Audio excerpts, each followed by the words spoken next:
Hello पिला माने समस्त की स्वागत करछि मो स्कूल साथी यूट्यूब चैनल ले। आज आम भिडियो देखा जे तुम जो ग्रीष्म छुट्टी बर्तमान आज जून 17 ग्रीष्म छुट्टी अच्छी 18 तारिख तुम स्कूल खोल। तो से ग्रीष्म छुट्टी तुम कौन एमती कम कर जहाँफल तुम ग्रीष्म छुट्टी ठीक भाव में उपयोग हो पार। तुम ये ग्रीष्म छुट्टी पाखापाखि तुम हिसाब कर 40 दिन समय अच्छी 40 दिन को जो तुम ठीक भाव में उपयोग न कर तो निश्चित भाव तुम्हें आग को निश्चित भाव हैरान हम ए किसी सन्देह ना। से ग्रीष्म छुट्टी को तुम केवल पाठ पढ़ा कथा मुझे कहबी अनेक कथा आलोचना करी। तो ये 40 दिन को केमी तुम उपयोग कर से विषय में डिटेल्स कहबी। ता पूर्व मुझे कही रखी तुम चैनल को सब्सक्राइब करना सब्सक्राइब कर सहित बेल आइकन को प्रेस कर जहाँफल मैं अपलोड कर वीडियो गुड़िक देखिपारि। मुझे ग्रीष्म छुट्टी तुम विभिन्न प्लान करपर ग्रीष्म छुट्टी मु प्राय जो गणितर जो विषय गुड़िक अच्छी से विषय गुड़िक जेहेतु बही टे माने एपट सेपट कर मुझे पूरा गोटे माने सिस्टमेटिकाली पढ़ाया को चेष्टा करी। तो तुम मैंने निश्चित भाव चैनल को सब्सक्राइब कर रख एवं विज्ञान पढ़ेबी। तो चलो आम देखा जे तुम जानी तुम मे 5 रु जून 27 पर्यंत ग्रीष्म छुट्टी अच्छी जोटा कि आज तो मे 7 होगा। तो आउ पाखापाखि तुम यदि हिसाब कर 40 दिन समय तुम पाखे अच्छी। तो ये 40 दिन को आम ठीक भाव में किपर उपयोग करवा कौन कौन कम कर तो सेगुड़ा मुझे तुमको कहबी। साधारणतः ग्रीष्म छुट्टी पिला माने कौन कही था ना शुई करी कि मोबाइल चल करी कि टीवी देखिक समय गुड़िक बीते था किंतु तुम सेमती भाव केबे भी बीतेबनी ग्रीष्म छुट्टी को ठीक भाव में उपयोग कर। तो कौन कर कौन कले तुम ग्रीष्म छुट्टी एभली माने नष्ट न हो ठीक भाव में उपयोग हो पार मुझे भिडियो डिस्कसन करी। चलो प्रथम आम देखा मानसिक विकास। मानसिक विकास माने तुम माने जोटा माइंड कौच से माइंड ठीक विकास हाँपाई प्रथम जो कमटी कहि से माइंड विकास समय कि तुम प्रथम कम से ही करवा निश्चित भाव दरकार। से तुम कौन कर ना जहाँ भी तुम बर्तमान तो स्कूल छुट्टी अच्छी स्कूल तुम स्कूल व्हाट्सएप ग्रुप रे ऑनलाइन क्लास हो से देखिपर ना मो यूट्यूब चैनल फॉलो कर किंबा तुम ट्यूशन हो सेठू देख जो देख देख निश्चित भाव तुम पढ़ा कंटिन्यू रख ए तुम पढ़ा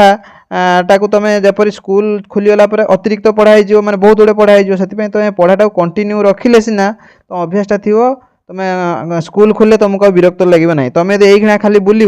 निश्चित भाव तुम कौन हम ना जो ग्रीष्म छुट्टी पर तुमको बहुत विरक्त लगे। तो निश्चित भाव पढ़ाटा को तुम कंटिन्यू रख।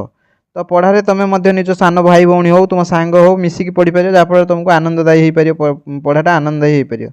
तापर पढ़ार अभ्यास ये केवल पढ़ा माने ये विभिन्न विषय पढ़िया कथा कहूँ लेखिया पढ़िया सब ए इनक्लूड अच्छी। तापर अच्छी तुम गोटे पढ़ार अभ्यास तुम निश्चित भाव ग्रीष्म छुट्टी तैयारी करवा दरकार। पढ़ार अभ्यास माने तुम जानी ज्ञान अर्जन कर सबुठ भल मध्यम हूँ पढ़ा। धरा जाओ तुम जेकोसी धरा जाओ गोटे कौन महापुरुष जीवनी पढ़ल तुम पढ़ाई धरा जाओ बहीटी लगे तुमको 2 मास माने 2 मास धरा जाओ लगे 2 मास धरा जाओ 60 दिन लगे तुमको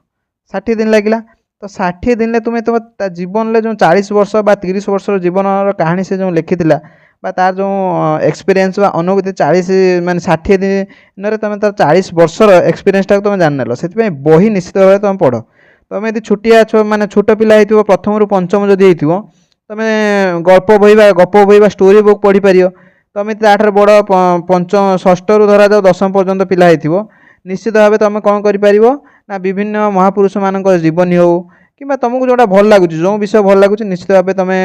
भारतर भूगोल पढ़ी पार कि जोटा जो बही तुमको भल लगुच से केवल पढ़ एत माने पढ़ार अभ्यास रखो लेखिया नोट करिया ए सब दरकार नहीं केवल तुमको जोटा भल लगुच केवल पढ़ार अभ्यासटा है तुम जीवन में पढ़ार जब अभ्यास रखिपर निश्चित भाव तुम जीवन में सक्सेस हो पार ए किसी सन्देह नहीं। तो पढ़ार अभ्यास तुम निश्चित भाव रख। तापरे पढ़ला फल तुम कौन हम ना तुम इमेजिनेशन बा कल्पना शक्तिर विकास हम सृजनशील शक्तिर विकास हम पढ़ला फल तुम गोटे देश विदेश विषय तुम निश्चित भाव जापर से पढ़ार अभ्यास निश्चित दरकार। बर्तमान सुधा मुझे तुमको 2टी अभ्यास विषय कहली गोटे है शारीरिक विकास ना सॉरी मानसिक विकास तुम कौन कौन कर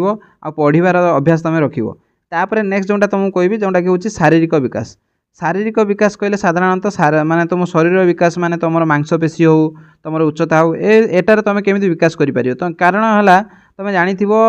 साधारणतः पंचम रु 10वीं पर्यंत तुम शारीरिक विकासटा मैक्सिमम होता है। तो यही समय जब तुम केवल पढ़ केवल तुम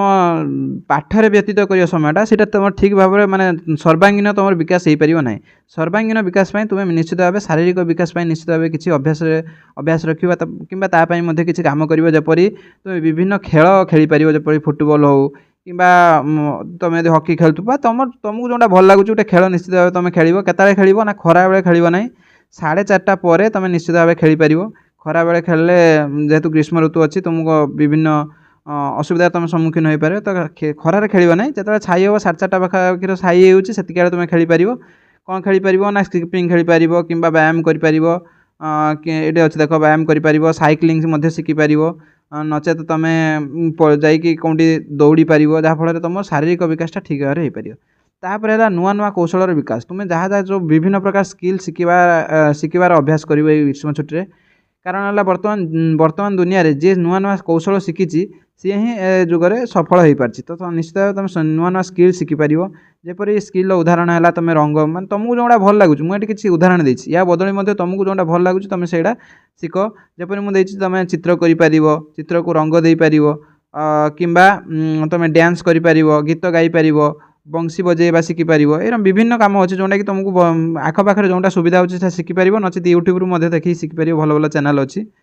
कि तुम गार्डेनिंग माने गछ केमी लगा जाए तार केमी जत्न नि जाए केतबेले पानी दिया जाए जोटा कि तुम घरे तुम पितामाता जानी शिखिपार कि तुम माँ ठार विभिन्न जपरी केमी तुम परिवेश को सफा सुतरा रखा जाए किमिति से सजेकी सब जिन रखुच्च से शिखिपार तुम्हें तुम बहीपत्र केमी सजाड़ी रख ए विषय तुम पितामाता व गुरुजन मान जहाँ को पचारे सी तुमको शिखे पारे जहाँफल तुम किसी गोटे स्किल विकास कर जहाँफल कौशल विकास कर जहाँफल तुम आग जीवन में कम दब तापर 5 नंबर अच्छे उत्तम चरित्र गठन तुम जानी जेकोसी तुम अभ्यास को जब 21 दिन कर तुम अभ्यास परिणत होपाई तुमको बेसी इफर्ट देवाई पड़ोनी से ऑटोमेटिक तुम अभ्यास परिणत हो तो से तुम ये जो 40 दिन समय अच्छी से 40 दिन माने विभिन्न भल अभ्यास बा उत्तम चरित्र कारण तुम जानी जार चरित्र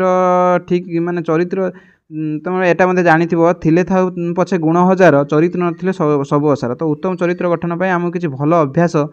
को आपणते पड़ो तो से भल अभ्यास को तुम जो 40 दिन अच्छी से विभिन्न भल अभ्यास तुम्हें अभ्यास करपरि गुरुजन मान प्रणाम करवा सम्मान करवा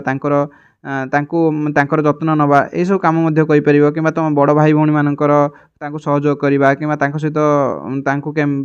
विभिन्न जिन शिखेवा यहपरी भल अभ्यास जपरी बही तुम परिवेश को सजाड़ी रखा बहीपत्र सजाड़ी रखा ये सब उत्तम चरित्र तुम निश्चित भाव शिखिपार कि तुम देख ये तुम मैंने सान भाई भौणी मान किपर सहित व्यवहार कर कि तुम धरा जाऊ केमी माने गुरुजन सहित कथा कह सान भाई भौणी सहित केमी कथा कह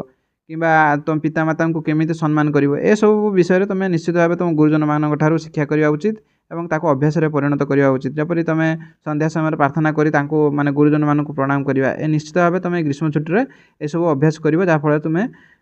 ग्रीष्म छुट्टी तुम ठीक भाव में उपयोग हो पार यही जो तुम उपयोग कर ग्रीष्म छुट्टी तार निश्चित भाव तुम वर्ष सारा तुम यही सब अभ्यास परिणत हो तुम पूरा वर्षटा ठीक रे जापर जहाँफल तुम जन सक्सेसफुल तुम सर्वांगीन विकास हो पार केवल मुझे पढ़ा कथा कहली कि मुझे 5टी जो अभ्यास कर विभिन्न विभिन्न कथा कभर कर केवल पढ़ा कथा कहूनी तुम यही सब जिन कले तुम जन सक्सेस सफल आग को नागरिक भाव नागरिक हो पार एवं समृद्ध भारत व ओडिशा गठन कर तो एतिक वीडियो शेष कर भल लगुच से माने तुम सांग मान भर शेयर कर कारण आम जो शिखुंट सम आम शिखा सहित आम सांग मैंने शिखिले आमर माने समस्त आम परिवेशटा जब ठीक रही आम निश्चित भाव उन्नति करें से तुम सांग मान भर शेयर कर वीडियो को लाइक कर और सब्सक्राइब कर चैनल को एतिक वीडियो शेष कर धन्यवाद जय जगन्नाथ।